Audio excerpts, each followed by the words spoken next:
পূর্বনির্ধারিত যে তথ্য সেই অনুযায়ী ডাব্লিউবিএসএসসি অবশেষে পাবলিক নোটিশ হিসাবে আসন্ন নন টিচিং স্টাফ যেটা ফার্স্ট এসএলএসটি রিক্রুটমেন্টের জন্য গ্রুপ সি এবং গ্রুপ ডি তার এক্সাম শিডিউল প্রকাশ করলো। আমি বহু পূর্বেই বলেছিলাম যে এসএলএসটি 11-12-এর অ্যাসিস্ট্যান্ট টিচার রিক্রুটমেন্ট এবং গ্রুপ সি গ্রুপ ডি এই পরীক্ষাটা কিন্তু দ্রুত হবে।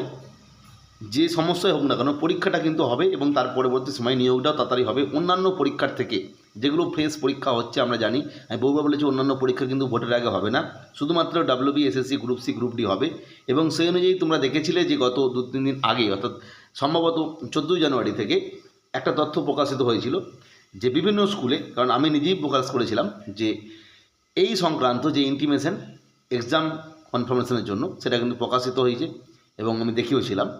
সেই জায়গা থেকে অবশেষে সেটা দিয়ে দিল অফিসিয়াল ওয়েবসাইটে যে ক্লার্কের পরীক্ষা 1 মার্চ হতে চলেছে 12টা থেকে, ডিউরেশান 1 hour 50 minutes, এবং গ্রুপ ডির পরীক্ষা 8 মার্চ 2026, এটাও সানডে, সেটাও 12 noon থেকে, এবং এটাও ডিউরেশান 1 hour 20 minutes। ফলে তোমরা প্রত্যেকেই বুঝতে পারলে একদম পরীক্ষা আসন্ন, আর ম্যাক্সিমাম 30 দিন থেকে 35 দিন মতো সময় রয়েছে। তোমরা প্রত্যেককে এই মুহূর্তে অবশ্যই মক টেস্ট করো, বারবার মক টেস্ট প্র্যাকটিস করো, কারণ মক টেস্ট প্র্যাকটিস না করলে পরীক্ষার হলে গিয়ে ওই যে কোশ্চেনগুলো তোমরা পাবে সেই কোশ্চেনগুলো কিন্তু অপশনগুলো এমনভাবেই তৈরি করা হয়, সেক্ষেত্রে কিন্তু কনফিউশন তৈরি হবে এবং কনফিউশন তৈরি হলেই উত্তর কিন্তু ভুল হয়ে যাবে।